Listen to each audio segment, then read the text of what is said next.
A deadly stabbing in Fair Oaks, with the Sacramento sheriff saying the suspect should have never been on the streets to begin with. This all happened on Fair Oaks Boulevard in Fair Oaks. Your reporter covering Sacramento County, Tori Apodaca, joins us now live from the sheriff's office with what she's learning on this. Tori. Good evening, Marley and Tony. The Sacramento County Sheriff's Office here says that a fight in a Fair Oaks parking lot led to the deadly stabbing of 40-year-old Carlos Romero. Well, that stabbing suspect was out of jail after being priorly convicted of 2 violent crimes. We're getting answers. Why?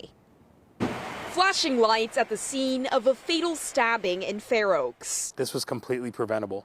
He should have never been out of jail to begin with. The Sacramento County Sheriff's Office laid out the 25-year-old suspect, Jordan Murray's, criminal history, saying he was convicted for robbing and spraying employees with chemicals twice, back in May and June of 2024. Then, in November 2024, he was released from prison under the mental health diversion program. And now, May 2025, Murray arrested for the murder of 40-year-old Carlos Romero.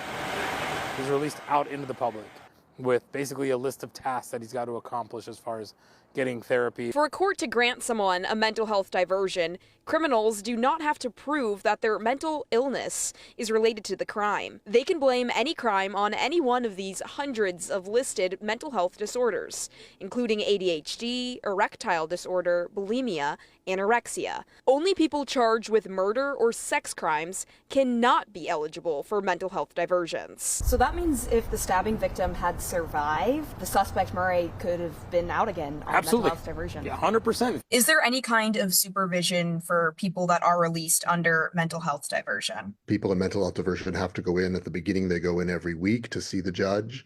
They are often in inpatient treatment. Sometimes it's intensive outpatient treatment. Rabbi Seth Castleman is the founding director of Exodus Project, a local group that helps reintegrate thousands of incarcerated people into society every year. The statistics show that the likelihood of a graduate of the mental health diversion program are 55% less likely to commit a violent crime than people sent away to prison or jail. But they aren't all success stories. The violent stabbing playing out in this young man's work parking lot. I don't know, he should have been watched or surveillance a little longer or had someone with him. The suspect that was on track to get reintegrated back into society, now back behind bars for murder.